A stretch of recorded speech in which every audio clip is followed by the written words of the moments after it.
Welcome to our Bible study. Currently, we are studying apologetics.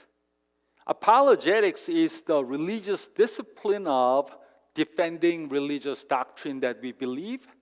And today, we will talk about the arguments for God's existence. Basically, there are three kinds of people in this world. First, theists. They are the ones who believe that God exists. Second, skeptics. They are the ones who say we can never know whether God exists or not. Third, atheists. They are the ones who believe that God does not exist. However, atheism is a logical fallacy. Atheists affirm a universal negative statement. In all universe, there's no such a thing as God. However, it is impossible to prove a universal negative. To be atheist, they must know everything in the universe. They must have infinite knowledge of everything. That's why it is impossible to prove universal negative. And atheism holds on to universal negative, and it cannot be proved. That is why Psalm chapter 14 verse 1 says this: only the fool says in his heart, there is no God. We cannot prove there is no God. But this question of God's existence intrigued many people. Therefore, during last several hundred years, people came up with these four arguments for God's existence. First is Ontological Argument. It argues that there are three modes of existence. Necessary existence, that is, independent existence like God. Second, contingent existence, that is, dependent existence like me or a chair. I exist because of my parents, and chair exists because somebody made it. Third, impossible existence. That is something that cannot be. For example, round, square. If something is round, it's not square. If something is square, then it's not round. And everything in this world fit into one of these three categories. And God's existence is not contingent. He cannot be a contingent being. And God's existence is totally possible. Nobody can prove that God does not exist. Therefore, if God is not impossible existence and He is not contingent existence, then He must be necessary existence. Therefore, God must exist. That is ontological argument. Second, cosmological argument. And it argues this: if anything exists, it must have a cause. I exist because of my parents, and my parents exist because of grandparents. And unless there's infinite regress of cause, there must be the first uncaused cause. There's something because of something is there because of something, and then you can keep going. But there must be first uncaused cause that caused everything. And that is God. Therefore, God must exist. God created all. And if you think about it, Big Bang is not evolutionistic because there is uncaused cause. And cosmological argument argue that God is the cause of everything else. And third, teleological argument. It argues that the universe is like a watch, not like a stone. If you see a stone, you can say, oh, I don't think anyone made it, but it was there like that, naturally. However, when somebody sees a watch and opens the bag, then that person will say, it has purpose. Somebody made it. There's a designer who designed this. And when we see the universe, it is like a watch and not like a rock. Therefore, God, intelligent designer, must exist.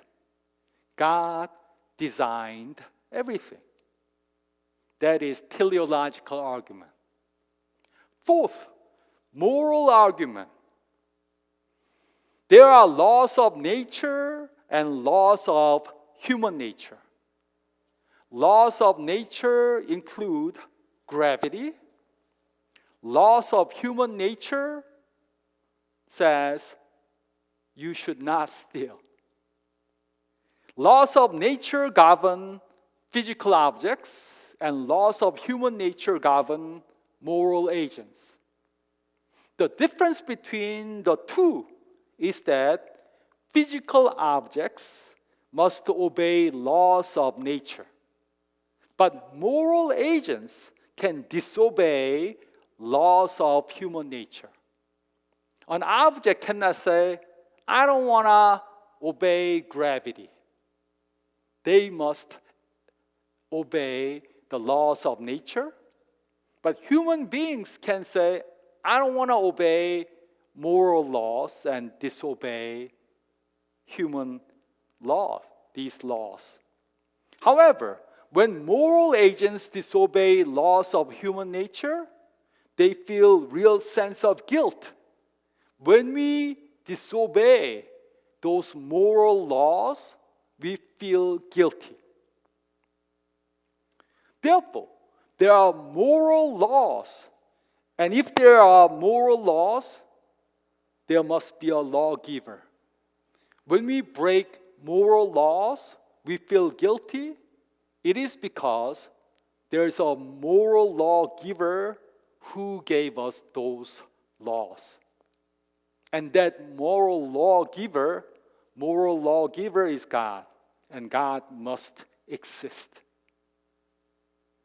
And conscience, we have conscience, and evolutionists cannot say, oh, we just, evolved to have conscience. It came from the moral lawgiver. Therefore, God must exist. Basically, these are the four major arguments for God's existence. And these are some observations. These arguments are interesting, but the Bible does not offer an argument for God's existence.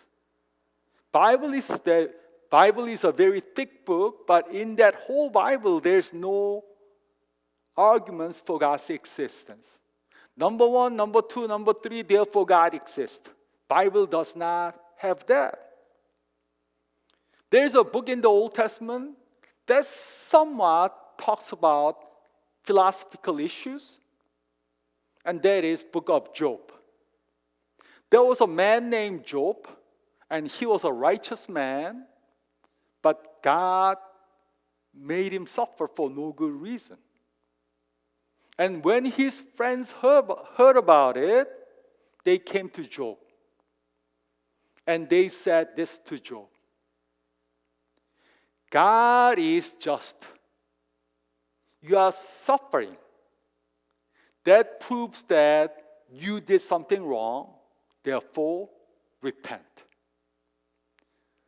And Job says this: I thought God was just, but I'm suffering unjustly.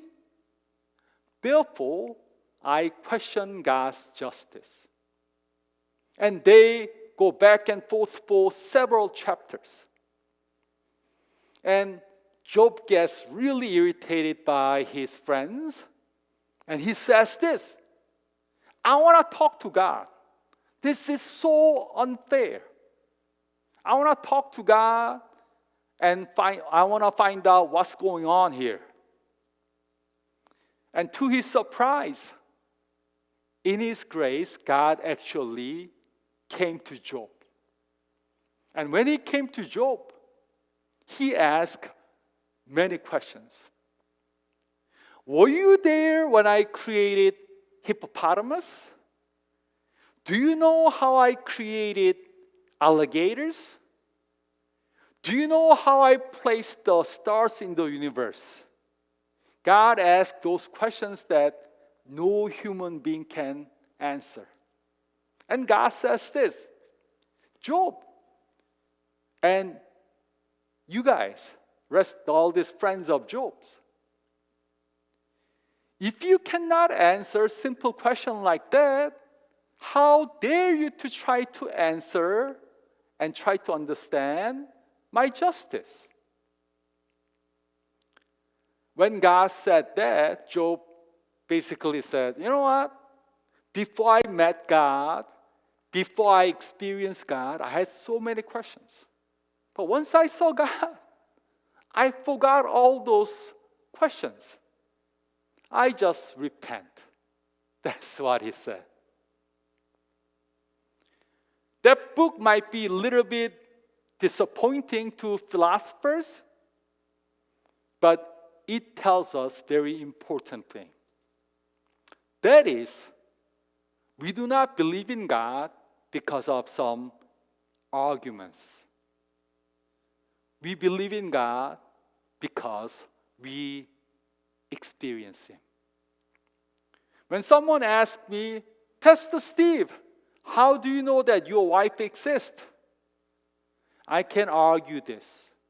You know, when you come to my place, there are female clothes, women's shoes, and makeup. You know that I do not wear any makeup. Therefore, that proves that my wife exists. I don't think I will say something like that. When somebody asks me, Pastor Steve, how do you know that your wife exists? I will say, don't be silly. I see her, I touch her, I experience her every day. Just like that. We do not believe in God because of some argument. We experience God. That's why we believe in God. And these arguments, none of the arguments can establish existence of God in a formal sense. Every single argument have some opposite points, counter arguments, and they don't really prove God's existence in a formal sense. However, it is equally impossible to disprove God's existence. No one can prove that God does not exist. Therefore, these arguments show that the possibility of God's existence. This argument can be used to help people to think about God and think about God's existence. So we can use these arguments to help somebody to go to God. However, when we use these arguments, we have to be very careful because we can win the argument and we can lose that person. So we have to always use these arguments in a loving way to point people to Jesus Christ. So please learn these arguments and use them wisely when it is right.